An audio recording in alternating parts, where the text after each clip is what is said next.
I was incarcerated when I was 10 years old in 1942. I was in 3 different camps. Started with Tuna Lake, and then when they had a so-called loyalty questionnaire, my parents answered yes, so we went to Jerome, and Jerome was the last camp open, the first camp closed, and then from there we went to Hart Mountain. I think it's important to tell the story because this should never happen again. And if the people don't know what happened to us as a United States citizens, our constitutional rights were taken away, and this should never happen again. White people have to understand that we are United States citizens. We were born here, and we have the same rights as they do.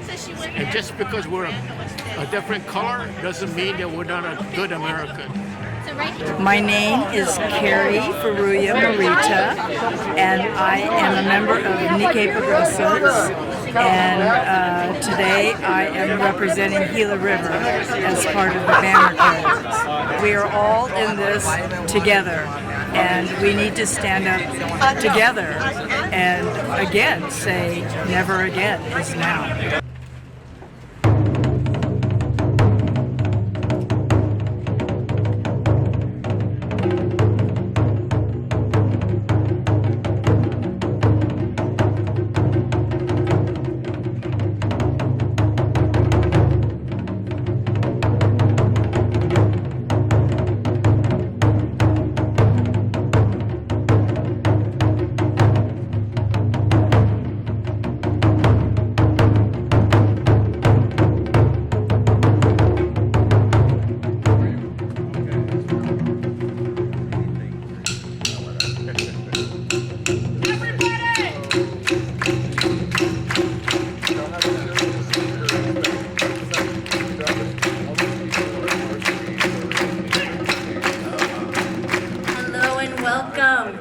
Never again. People and places will not be removed. I am your MC, Dana Fujiko Heatherton, one of the event organizers. And I have to say, we started this 2 weeks ago. 2 weeks ago, by trade, this is not what I do, but I have just been really pissed and angry and feeling helpless. I'm just a mom that wanted to do something, and I called up everyone I knew. I emailed everyone I knew, and I said, what do we do about this? Our history is getting erased before our eyes. We cannot let this happen. We cannot be silenced while this is occurring. And it's personal to me because my grandparents were rounded up on this very corner in 1942. They were sent to Manzanar and Gila River, along with many of our families here today. So today, we're going to have some meaningful speakers come and share what's happening, the threats at our national parks. We're gonna have Dennis Arguelles talk about not only the atrocities happening to our immigrant communities today, but our history is at threat. And when we don't remember, dangerous things happen. So I am so thrilled to have so many special guests today. I want to take a special moment to thank Representative from Rob Bonta's office, Albert Lord, for joining. I believe Al Marasucci, our good friend Al Marasucci's family is here. And Kelsey Eno, where are you? She is one of our fiercest advocates in the community, President Board of Trustees for our LA Community College Board. Thank you, Kelsey. Isabel Gerardo. Yes, thank you very much for being here and showing your support for your district. We had over 30 organizations from LA and across the nation rally to support. We asked everyone, and everyone we asked said yes, how we can help. So I just want to, before we start the program, I want to make it clear that, our history does not disappear quietly. It disappears when we let it. And the truth is no one is coming to save it. So every one of you that are coming here today is making a powerful and necessary statement that we will not stand quietly. Thank you for taking time out of your busy schedules. I'm really excited for you to hear from former incarcerees that are here today. You'll be hearing from people who lived it and can talk about what it's like to see this happening again. So without further ado, I'd like to introduce Seth Johnson from the Gabrielino tribe. He is going to do a land acknowledgement because how appropriate, people and places will not be erased. We cannot do this without acknowledging what land came before us and what people came before us. So thank you very much.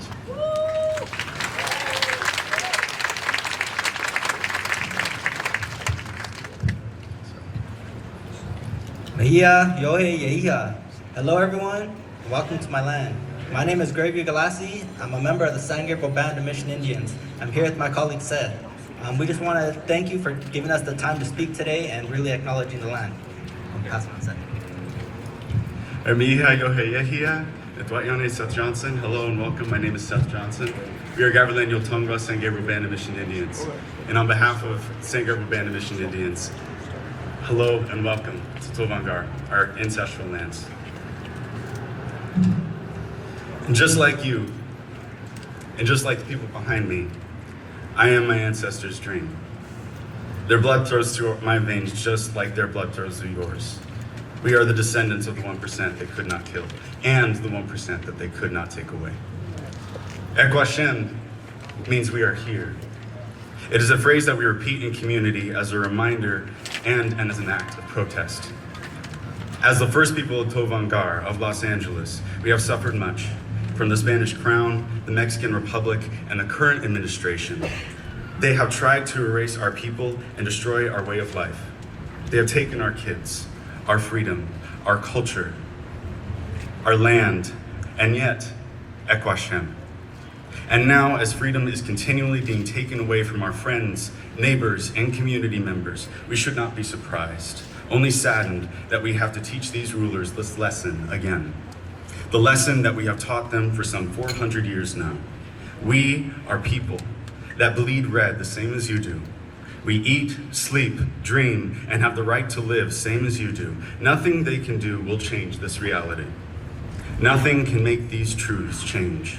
And ultimately, no matter what they do, how they do it, who they do it to, Ekwashem, Ekwashem, Ekwashem.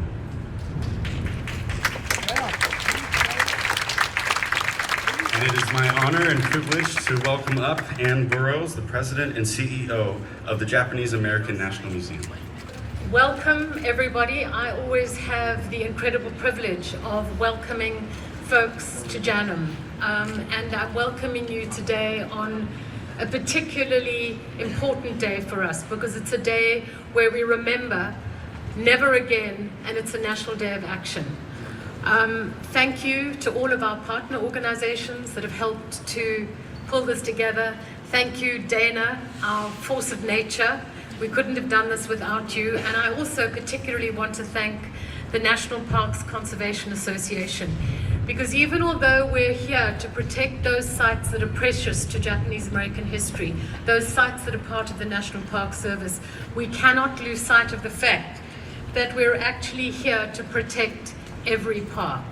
Because it's every park, every one of those sites tells an important history. Every one of those sites grounds the history of the country and the peoples of this country to the soil and to the deep memory of communities. But thank you to all of you, our honored guests, for being here, but most especially to our esteemed elders for being with us today.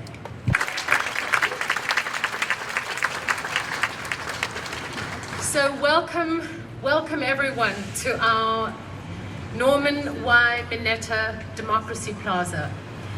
And those of you who knew Norm will know that this is an extraordinarily fitting name for a man who dedicated his life to public service, to somebody who fought tirelessly to ensure that the history, the memories, the experiences, and the stories of Japanese America are never forgotten. So for us, when we thought about how we would honor Norm, for us it was important that we named this plaza for him. Because it's this plaza for us at Janum, and for many, many Japanese American families, this is hallowed ground. This is one of those civil rights, those ground zero civil rights points in the history of this country. Because this is where the majority of Los Angeles Japanese American families were forced to line up to board the buses that would take them to their incarceration. So for us at Janum, this memory, this occurrence is part of our DNA. Janum will scrub nothing. We will not bow to any pressure.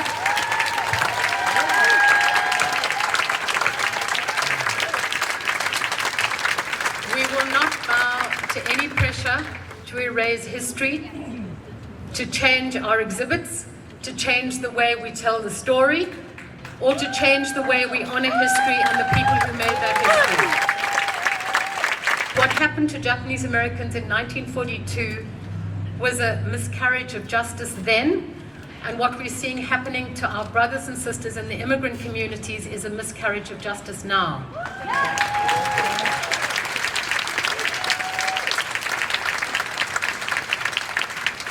The terror of ICE and the Customs and Border Patrol raids across the country, the terror of 1942 when families were rounded up, forcibly removed, dispossessed and incarcerated, whereas historic sites like Amachi, national park sites like Amachi, Manzanar and Minidoka, that terror is no different. The same laws are being used now that were used in 1942. It's the same climate. It's the same climate of prejudice, of hate, of racism and discrimination. And we have to stand strong. We have to stand strong against that.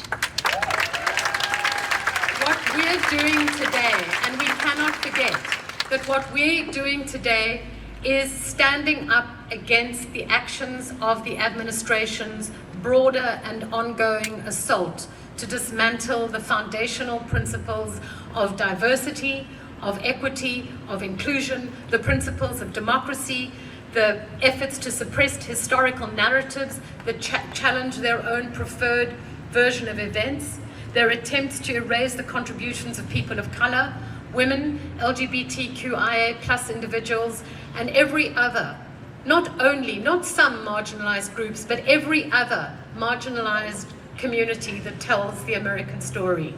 They're trying to recast American history as American exceptionalism, and to do that ignores the diversity and the extraordinary richness of the ethnic and cultural diversity that makes up this country. All of the things that we celebrate that makes this country great, they are attempting to erase.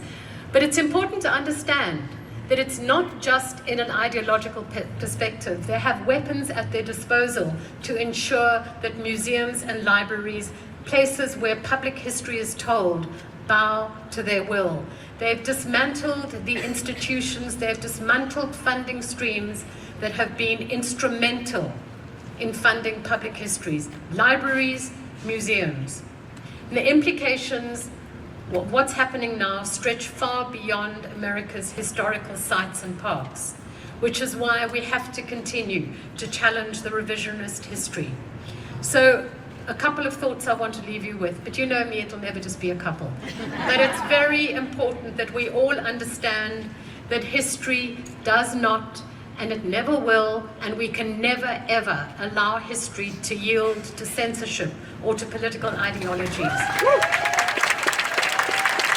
In an age when memory is under attack, memory becomes an act of resistance. Thank you very much. Thank you. It's now my incredible honor to bring up to the stage Dennis Arguelles, who is the Southern California Director of the National Parks Conservation Association. But what exactly are our national parks? Yes, they are places of spectacular natural beauty, and we've decided to protect them in perpetuity. Some have even called them America's best idea. Personally, I feel there are some better American ideas, like ending slavery, the 1964 Civil Rights Act. But our parks play a critical role preserving and telling the stories that shape our nation, including those chapters where we failed to live up to our own democratic ideals. A real democracy doesn't shy from confronting such truths, despite how painful and unflattering. And it's in telling these stories that our national parks transcend being just beautiful spaces and become important democratic institutions. Unfortunately, our parks face an existential crisis. This administration and its allies would happily sacrifice them to short-term profit and corporate greed, and rewrite history to promote their own exclusionist narratives. If given the chance, they will eliminate up to 3/4 of our parks and devastate the ranks of our national park rangers, a plan that's already in process. Since January, the National Park Service has lost nearly 25% of its staff, with more draconian cuts along the way. This administration's recent order to supposedly bring sanity back to American history is nothing less than an attempt to impose its own narrow, jingoistic, and chauvinistic view of American heritage. To this, we join you in demanding, hands off our history. People and places will not be erased. Japanese American exclusion and incarceration during World War II is just one of the many stories told by our national parks. But it reverberates so powerfully because of what we are witnessing today, including right on this spot just a little more than a week ago. The militarization of our streets, stripping of due process, inhumane detentions, and the racist scapegoating of people of color. It reminds me of Mark Twain's quote, "History doesn't repeat itself, but it often rhymes." We will resist efforts to plunder our public lands and whitewash our past. And we pledge our support to those of you on the front lines of protecting our parks, history, and democracy. Thank you. Now it's my honor to bring up to the stage my very good friend and representative from the Manzanar Committee, Glenn Kitayama.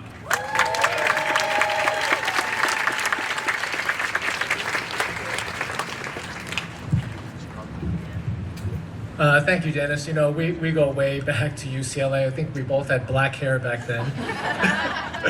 Good morning. I'm Glenn Kitayama, and I represent the Manzanar Committee. On the early morning of December 8, 1941, just hours after the bombing of Pearl Harbor, my maternal grandfather, Shintaro Nakagawa, was dragged out of his bed and arrested by the FBI. My mother, Kimiko Nakagawa, remembered the terror of that morning as a 9-year-old girl, wondering if she would ever see her father again. And this is what we see happening right now. The Justice Department held my grandfather without due process and without medication to treat his type 1 diabetes. His only crime was that he was a Japanese immigrant fisherman from Terminal Island. Like many of you, many of my friends out here, we never thought that we'd witness anything like this in our lifetime, and yet here we are today. The Trump administration has used the Alien Enemies Act for the first time since World War II.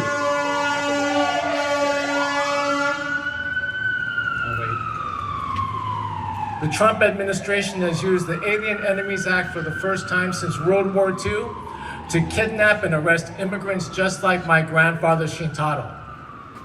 During World War II, the late Nikkei journalist James Omura asked rhetorically, "Has the Gestapo come to America?" I ask that same question today. Consider this. They've begun to overhaul the National Park Service, the Smithsonian, and other public institutions to censor how American history is remembered, presented, and taught. They punished universities for allowing free speech on campus. They've targeted the free press as enemies of the people. And as Ann Burroughs noted, sadly, many of these institutions have bowed down to the tyrant's demands. Taken together, what does that look like to you? Nobel Prize-winning journalist Maria Ressa of the Rappler witnessed something similar when she was imprisoned for reporting the truth about then Philippine President Rodrigo Duterte. She warned right now that what we are witnessing is death by 1,000 cuts to democracy. To paraphrase Ressa, we need to decide what kind of world that we want to live in. We cannot normalize impunity. We cannot normalize a police state like we saw last week and throughout the past few months out here in LA. We cannot normalize fascism. Call it what it is. We have to keep fighting for our rights and the rights of others. We've been through this before. We're not going away. Democracy is fragile, and we need to keep going. Now, I know these are really dark times right now, but remember, there's always hope. We don't give up hope. Today, President Duterte is in prison. Maria Ressa is free to testify about what happened back then and what's happening now. Let's let that be a lesson for all of us. Thank you. Dr. Takashi Hoshizaki is 99 years old. He is a World War II camp survivor, and he was incarcerated at Heart Mountain. And after that, we have Kyoko Oda, who was a World War II camp survivor, 80 years old, born and incarcerated at Tuna Lake. Please welcome Takashi to the stage.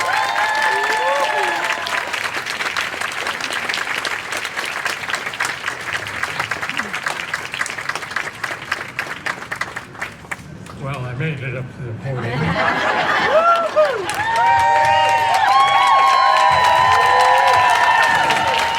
Some of you will be wondering why or how I'm wearing a veteran's cap, because originally in Heart Mountain, I was one of the 63 draft resistors, and we were, I'll give it a little more detail, we were sentenced to 3 years in the federal penitentiary, and after serving about 2 years, I guess the powers to be had to release us in 2 years. And although we were released, we were still under the jurisdiction of the federal prisons, and so it was not until my 3 years time was up that I could then consider that I had free to go where I need to go. The sensei began to ask about why didn't we protest? And there's no real information for the people to look at. But then, about the time the Vietnam War broke out, the protesting was going on more commonly, and Frank Chin ran across the story of what happened to the draft resistors and the Fair Play Committee. And he literally blew up and did some more research, and he wrote an article in the Rafu about what had happened to the Fair Play Committee and its members, and also to what is now happening to the others some 80 years later. And I thank you for that.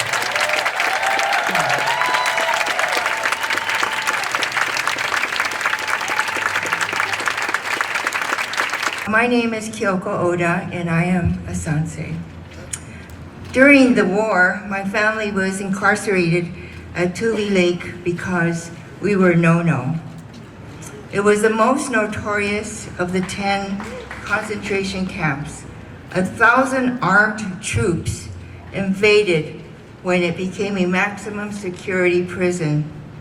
It was an example of extreme violence against humanity, where Japanese and Japanese American families suffered mental and physical abuse.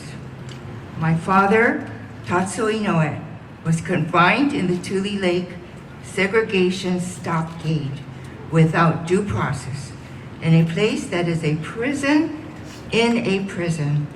He was beaten and continually starved by the guards who allowed him 1 tablespoon of rice. He was tortured by standing up in the freezing snow for several hours for 100 days. You know, it was like alligator Alcatraz to strike fear just because he was Japanese. This is a dark secret that is revealed in his diary. My mother and sisters were traumatized when he was suddenly taken to the stockade with a bayonet looking at them in the eye. He was innocent of any wrongdoing. I am here today to represent my family, and this is my purpose. Today, the same thing is happening here in Los Angeles and across the country. Today, our history is in danger of being erased at places like the National Monument at Tule Lake and Manzanar. Our government describes it as content correction. Today is a day of action, and I am enraged how immigrants are being treated violently. The mass raids and continue daily in our city. My father wrote in his diary in 1943, "I want to believe that goodness exists in this country. I want to believe that there are people with good judgment who believe in justice and democratic principles. I want to appeal to such people to let them know the miserable conditions that the Japanese are experiencing here. I want to appeal to them as a member of the human race. Our brown-skinned brothers and sisters are going through hell.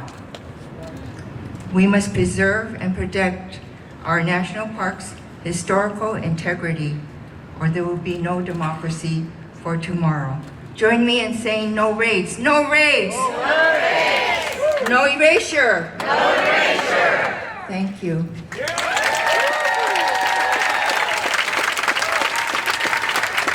Jeanette Fujita Onishi was born in Minidoka. Today is her 80th birthday.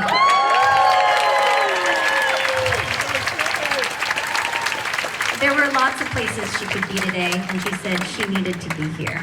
So I hope you all can join me, and let's sing Jeanette happy birthday and make this special for her. Everyone, happy birthday to you. Happy birthday to you. Happy birthday, dear Jeanette. Happy birthday to you. From the Nikkei Progressives, here's Abigail Chung.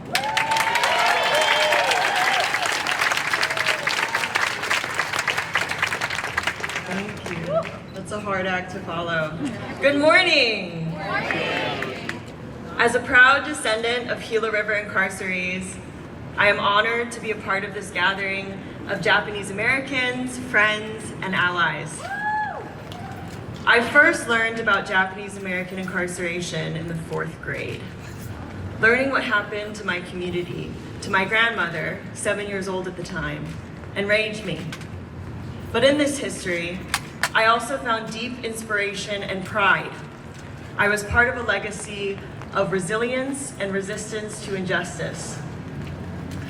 Learning about the experiences of my ancestors opened the door to a much larger awakening. I started digging, not just into Japanese American history, but the histories of other oppressed communities as well.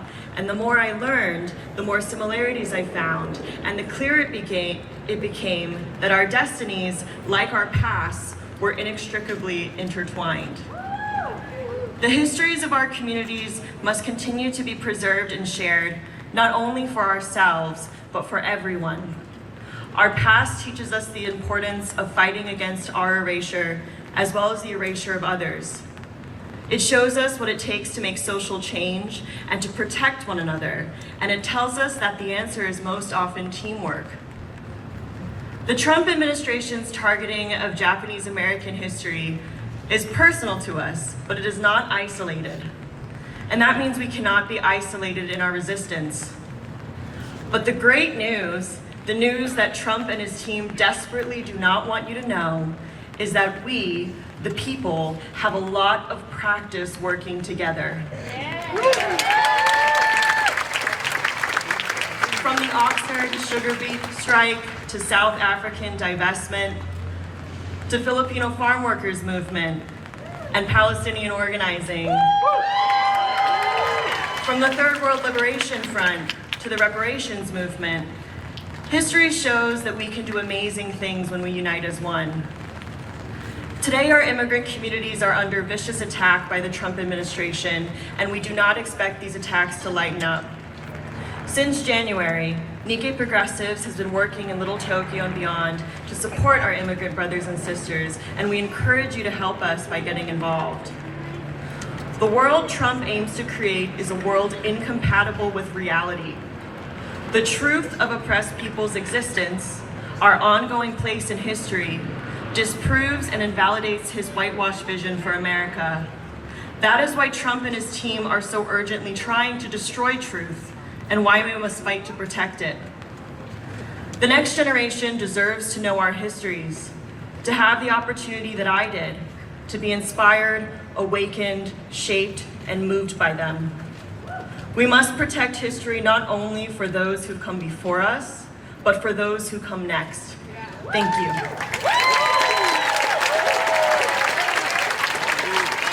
And now I'd like to welcome Reverend Yoshi Kuramoto from the Clergy and Laity United for Economic Justice.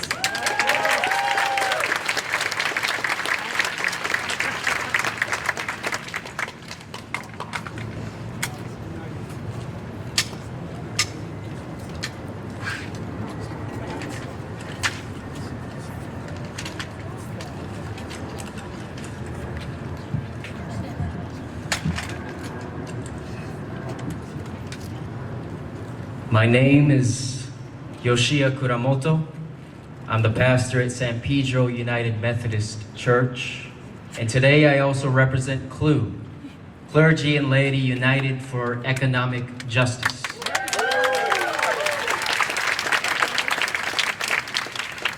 Now it is my honor to be here, as I believe it is significant to say these words, never again. Not only as a commitment to denounce past sins of an ambitious empire in rise, but also to name the current sins of an anxious empire in decline. Now, as a preacher, I wholeheartedly believe in the practice of the liberating gospel. The word became flesh means that our prayers for justice must have concrete manifestations, so I appreciate all of your frontline presence in defining a spirit that will always stand amidst the people who fight for what is moral and fair and right and just.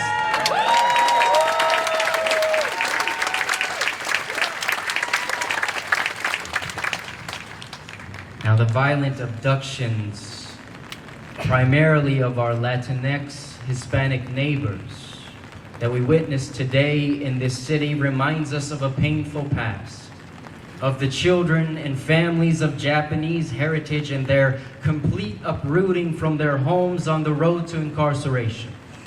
And it is in their name, and it is in their honor that we must solemnly swear to tell the truth of history and to confront the lies of erasure and revisionism by the means of organization and sustained struggle.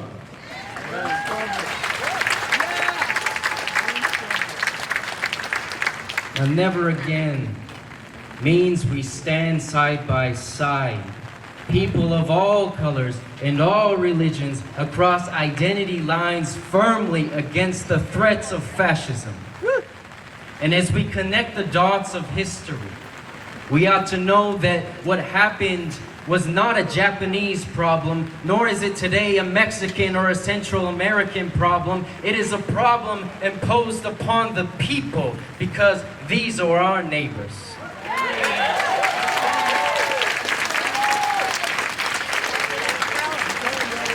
Now in the Bible, it says that when we show hospitality to our neighbors, we entertain the angels without knowing it.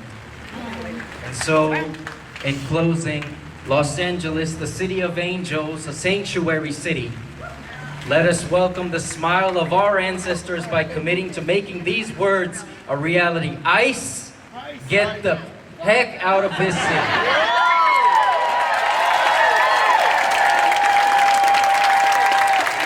Vlad Carrasco, Director of Climate Justice for the Coalition for Humane Immigrant Rights, Los Angeles. True.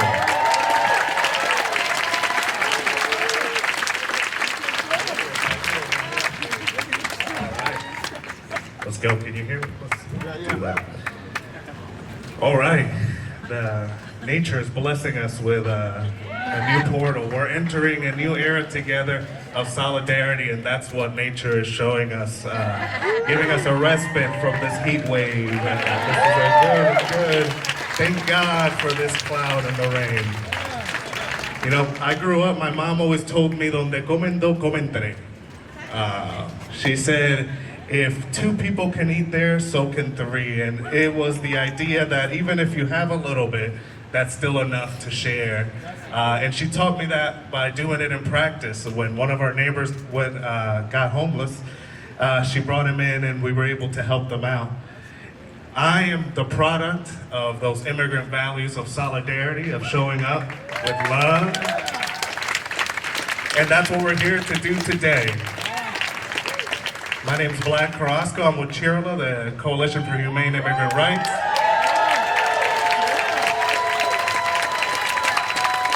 And like many of our speakers have said, we're gathered here today in the heart of Little Tokyo because here is where in 1942, families were kidnapped, separated, and sent to internment camps.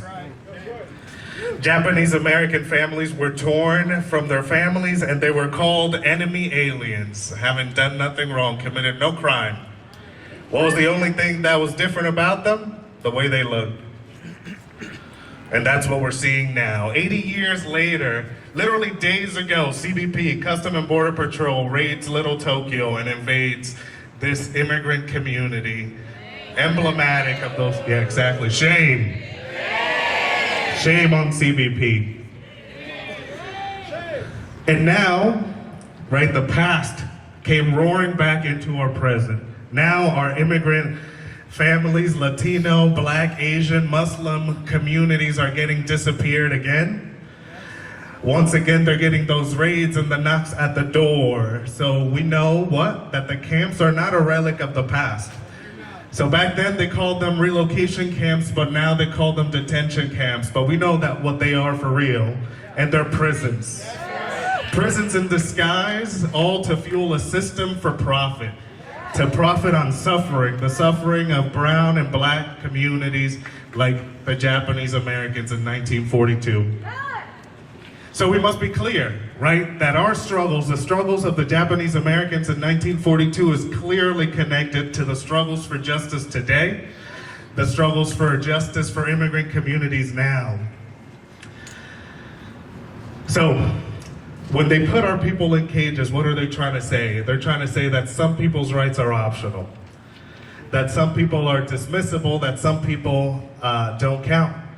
But what we gotta remember is that in that same atrocity, we have our power. Now sing it with me. Ain't gonna let nobody turn me around, louder. Turn me around, ain't gonna let nobody turn me around. I'm gonna keep on walking, keep on talking, marching up to freedom land. When our community is under attack, what do? Stand up, fight back. What do? Stand up, fight back. What do? Stand up, fight back.